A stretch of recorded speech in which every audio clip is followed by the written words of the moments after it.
Hello, my name is Marcos. First of all, thanks in advance for your attending. Today I'm going to talk about University City tram walkway. First, I am going to talk about a short construction description and infrastructure evolution. And then my partner Eduardo will talk about the bridge currently. And finally, Gabriel will make some final conclusion. This construction was built by Eduardo Torre, who was as a teacher in Polytechnical University of Madrid, and the bridge is located currently in Reyes Católicos Avenue, and is a part of a bridge with 25 meters span. And it was measured in order to create a path for the tram. However, nowadays doesn't exist a tram traveling around it, and it is used as a crossing for pedestrians, so it is over measured. Next, we need to consider infrastructure evolution. After the Civil War in Spain, the first public transport service existed in University City between 1942 and 1943 was the bus. Moreover, in 1932, the first 3 kilometers of currently highway AC were with 2 lanes in both directions, and this route is parallel to the footbridge railway of Eduardo Torre. So the development of this highway supposed a facility for the access from Moncloa to University City.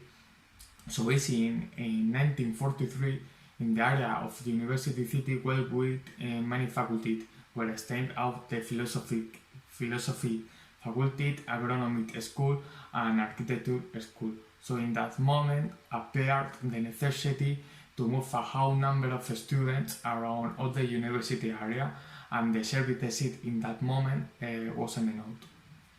Initially, the head teacher of the university would disagree with the tram constructions, fundamentally because the impact it would produce on the university landscape.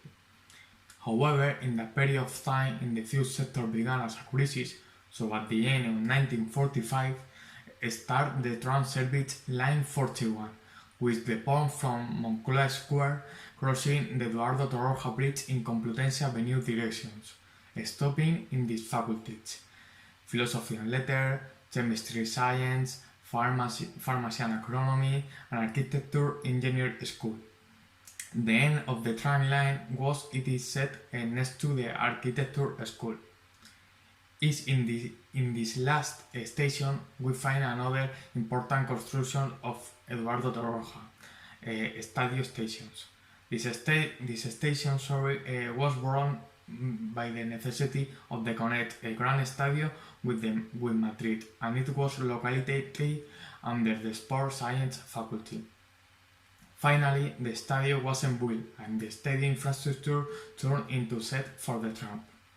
Currently, the station is used as a warehouse for the Complutense University of Madrid. Finally, we emphasize that the development of the line train of the University City was the reason of the first 8 vehicles used in Madrid, which were brought from Italy. This supposed a huge technological progress in the Spanish transport sector. Right now, I would like to shift focus to tram network failure. After almost 20 years operation, the tram line of University City in August of 1967, the line was replaced by a new bus line called Line 62, Moncloa Paraninfo. Because of this situation, the railway infrastructure had lack of use, so it was eliminated in order to give advantage to the pedestrians. So the main reason of the tram line failure was the rise of the bus sector in Spain, started in that moment, added to the bridge descent of the fuel. Now Eduardo will continue explaining the bridge today. Nowadays, the bridge is used as a link between Moncloa and the university campus. We cannot see the ancient tram tracks, but they can be seen a small section of the height of the Moncloa lighthouse.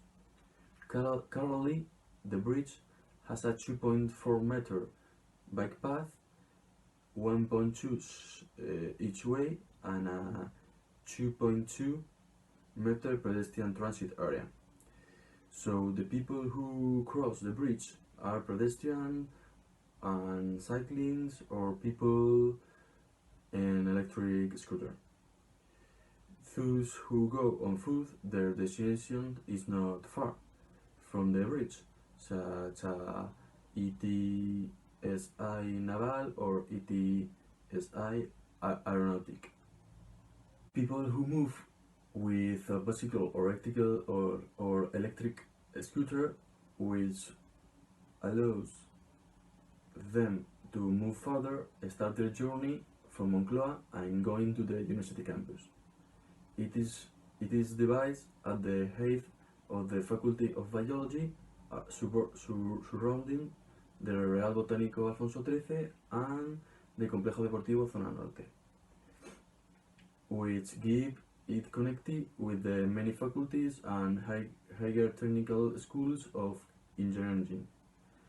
Although they also have the possibility of going on other routes that have a bicycle lane, which is in a very characteristic special context, since the area is one of the largest entrances to Madrid from the north of Madrid.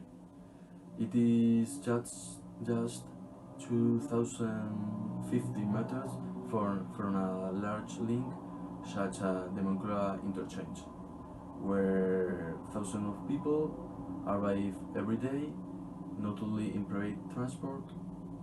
Many passengers arrive by public transport, such as the underground and buses, both urban and interurban. Therefore, it is a very busy area. The current traffic of the bridge is not especially congested, but at a specific time of the day, a lot of people use it, such as in the morning. It is necessary to connect Moncloa with the university area, since they are separated by the Avenida de la Memoria and the Avenida de los Reyes Católicos. Both are very busy avenues, but especially at peak times of the day. The Avenida de la Memoria connects with the La Coruña Highway in the Plaza of Cardenal Cisneros, and the La Coruña Highway is a very busy road at peak times. Therefore, the avenues Avenida de la Memoria and the Avenida de los Reyes Católicos have congestion problems. Those avenues connect the La Coruña Highway with the north of the city of Madrid, making them highly important routes. Currently, there are many ways to connect the interchanger with the university campus, apart from crossing the bridge on foot or by bicycle. There is the option of going by car or motorcycle, with the possibilities of the share car provides by platforms such as Ecultra, Car2Go, Weevil, etc. But there are also others such as the Moncloa subway station to the University City station, through the Line 6 or taking the bus in Moncloa, both urban as interurban. I will talk about the situation in 1945. We will try to focus on the route that the tram made since 1945. The route started from the Plaza of Moncloa, passing by Eduardo Torre Bridge, and had stops in the main faculties that had been built at the line. For example, the Faculty of Pharmacy, Chemical Science, the Faculty of Philosophy, the School of agricultural engineers, and the School of the Architecture. Finally, the trams arrive at the garage next to the School of Architecture. It's worth noting the important role played by the La Coruña Highway, being a later access to the University City through the Complutense Avenue, which had a negative impact against the tram network.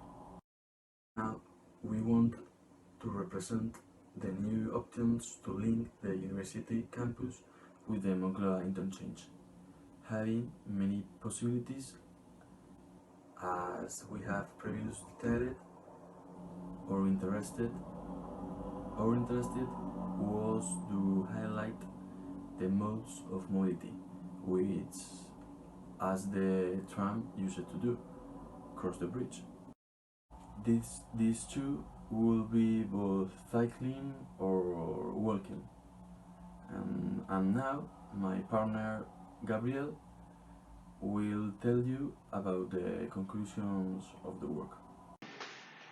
Hello, my name is Gabriel, and I'm the last member of the group. I'm going to talk about the typology of the bridge and complete and finish the work. First of all, I am going to tell the characteristic of the structures and the typology of the bridge.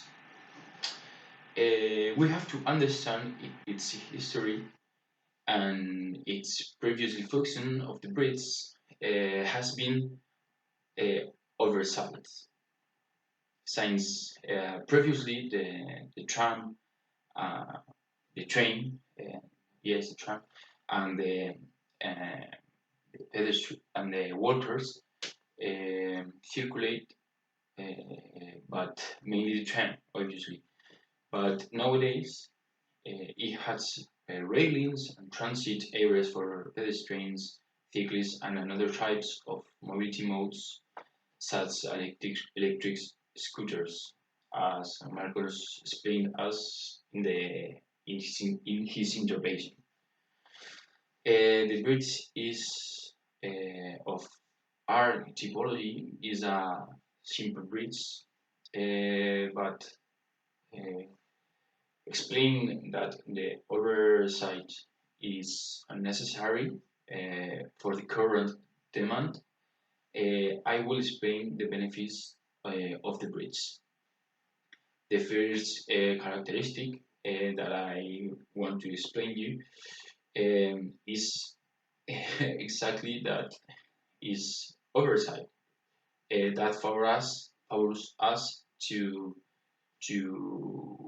have a lot of space, no, and create nature there and plants a lot of trees and something like that to make the views prettier because this point, as Eduardo said and explained you, is a difficult point to the transit of the cars and because it's one of the entrance of from the sierra, from the mountain, from another cities around the Comunidad de Madrid and in the in the main signs we have a lot of cars and obviously a lot of pollution and if we can use this